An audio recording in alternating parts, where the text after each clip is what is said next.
शिव मंदिर को लेकर क्यों आमने सामने है थाईलैंड और कंबोडिया। नमस्कार दोस्तों, स्वागत है आपका यूनिवर्स 4D पर। आज हम बात करने जा रहे हैं एक ऐसे मंदिर की जो सिर्फ आस्था का प्रतीक नहीं बल्कि दो देशों के बीच विवाद की वजह भी बना हुआ है। जी हाँ, हम बात कर रहे हैं प्रीवियर मंदिर की जो भगवान शिव को समर्पित है। थाईलैंड और कंबोडिया इस मंदिर को लेकर दशकों से आमने सामने, आखिर क्यों? चलिए जानते हैं इसकी पूरी सच्चाई। दोस्तों, कंबोडिया और थाईलैंड के बीच एक शिव मंदिर को लेकर विवाद चल रहा है। इसी वजह से दोनों देशों के बीच जंग जैसे हालात बने हुए हैं और जंग भी कुछ ऐसा, थाईलैंड ने फाइटर जेट F-16 से कंबोडिया पे हमला कर दिया। इस मंदिर का निर्माण 11वीं सदी में हुआ था और इस पर कंबोडियाई और थाईलैंड दोनों ही देश अपना दावा ठोकते हैं।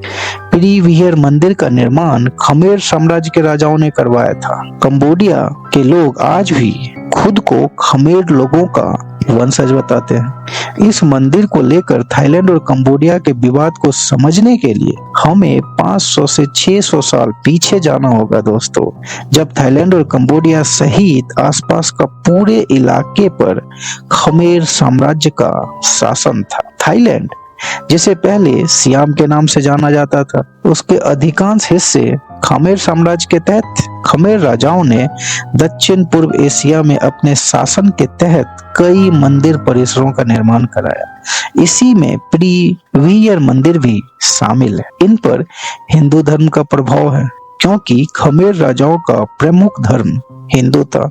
अपने खमेर मूल के बावजूद प्रीवियर हमेशा से कंबोडियाई नियंत्रण में ही रहा। बात 1431 की है। 1431 में जब खमेर साम्राज्य का पतन शुरू हुआ, पड़ोसी सियाम की सेनाओं ने कंबोडिया की राजधानी अंगकोर थोम पर हमला किया और हार के बाद खमेर राजा को दक्षिण की ओर बढ़ना पड़ा और अपनी शक्ति को नोम पेन के करीब मजबूत करना पड़ा। अगली 4 शताब्दियों में सियाम ने धीरे धीरे कंबोडियाई क्षेत्र पर प्रभुत्व कायम कर लिया। 1794 तक एक बेहद कमजोर खमेर सम्राट ने आधुनिक सिसोफोन और बटदाम बैंक के आसपास के उत्तर पश्चिमी प्रांतों पर सियाम को नियंत्रण सौंप दिया।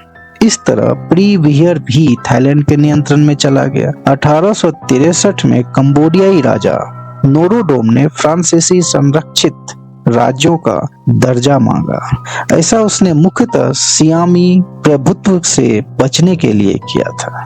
4 साल बाद सियाम के राजा ने खमेर साम्राज्य के उत्तरी और पश्चिमी हिस्सों में, जिसमें प्रीवियर के आसपास का क्षेत्र शामिल था, बड़े क्षेत्रीय रियायतों के बदले में कंबोडिया पर आधिपत्य का अपना दावा त्याग दिया। 1907 में फ्रांसीसी अधिकारियों ने एक सर्वेक्षण किया और एक मानचित्र तैयार किया जिसमें जल विभाजक रेखा से हटकर एक सीमा दिखाई गई और प्रीवियर का पूरा क्षेत्र कंबोडियाई के पक्ष में आ गया। फिर 1941 में थाईलैंड ने जापान के साथ युद्धकालीन गठबंधन के तहत प्रीवियर और अन्य क्षेत्र पर कब्जा कर लिया। कंबोडियाई ने विरोध किया और 5 साल बाद अंतर्राष्ट्रीय न्यायालय ICJ में मुकदमा दायर किया। अंतर्राष्ट्रीय न्यायालय ने पाया कि थाई लोग लगभग आधी सदी तक फ्रांसीसी सीमा निर्धारण को चुपचाप स्वीकार कर रहे हैं और 1962 में कंबोडिया के पक्ष में 9-3 के बहुमत से फैसला सुना दिया। अब थाईलैंड ने ICJ के इस फैसले पर कूटनीतिक रूप से जोरदार प्रतिक्रिया व्यक्त की, लेकिन अपने सैनिकों को वापस बुला लिया। जब कंबोडियाई राजकुमार सिहानोक ने 1963 में मंदिर को अपने कब्जे में लेने के लिए एक समारोह आयोजित किया तो उन्होंने दोनों देशों के बौद्धों के लिए इस स्थल के महत्व पर जोर दिया। उन्होंने यह भी घोषणा की कि थाई लोग बिना वीजा के मंदिर में आ जा सकते हैं। 1963 के हस्तांतरण के बाद कई वर्षों तक प्रीवियर प्रभावी रूप से प्रतिबंधित क्षेत्र था क्योंकि खमेर रुज गुरिल्ला और अन्य सेनाएं नियंत्रण के लिए लड़ रही थी और उन्होंने इस क्षेत्र पे भारी मात्रा में बारूदी सुरंगें बिछा दी। बात 1990 के दशक के अंत में खमेर रुज संगठन के बिखरने के बाद ही यह स्थल पर्यटकों के लिए सुलभ हो गया।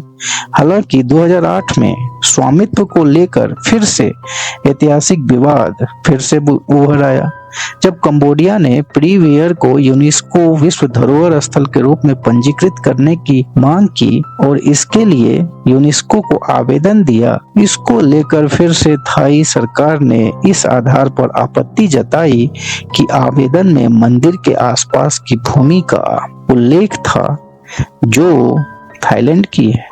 यूनेस्को ने जब प्रीवियर को संरक्षित रूप में शामिल किया तो थाईलैंड ने इसका विरोध शुरू कर दिया। उसके बाद 2008 से 2011 तक दोनों देशों के बीच इस बात को लेकर कई बार झड़प हुई। थाई सेना ने मंदिर के आसपास के जमीन पर दावा करते हुए उस पर कब्जा कर लिया और कई बंकर भी बना लिए। कंबोडिया और थाईलैंड उस मंदिर और उसके आसपास की जमीन को लेकर अनसुलझे विवाद में आज तक फंसे हुए हैं। मगर इस मंदिर की खूबसूरती कमाल की है। 5 क्रूस के आकार के गोपुरम यानी प्रवेश द्वार मंडप बने हुए हैं दोस्तों, जो बेहद खूबसूरत नक्काशी से सजाए गए। हर गोपुरम के बीच में करीब 275 मीटर तक फैला हुआ मैदान है। पार्किंग से आपको पहाड़ी पर चढ़ना होगा और फिर गोपुरा भी से ढलान पर दक्षिण दिशा में चढ़ते हुए अगला मंडप जो सामने आता है वो गोपुरा 4 है। इसके दक्षिणी दरवाजे के ऊपर बने शिखर पर समुद्र मंथन की एक शुरुआती कलाकृति देखी जा सकती है। यही नजारा बाद में अंगकोर वाट में भव्य रूप से उकेरा गया था। मंदिर के ऊपर की चट्टान से आप कंबोडिया के उत्तरी मैदानों का शानदार नजारा देख सकते हैं और दूर से आपको पवित्र पहाड़ी पनोम कुलन जो लगभग 487 मीटर ऊंची है दिखाई देगी। ये जगह पिकनिक मनाने के लिए बहुत ही बेहतरीन है। तो दोस्तों ये थी उस शिव मंदिर की कहानी जिसने 2 देशों को सामने ला दिया, आपस में विवाद करवा दिया और युद्ध जैसे हालात बने हुए हैं, या दूसरे शब्दों में युद्ध हो भी रहा है। आप तस्वीर के माध्यम से भी देख सकते हैं। ऐसे ऐतिहासिक स्थल को लेकर विवाद खत्म करने का सबसे अच्छा तरीका क्या हो सकता है, कमेंट में बताएं और वीडियो को लाइक, शेयर और सब्सक्राइब करना ना भूलें। तब तक के लिए धन्यवाद। जय हिंद।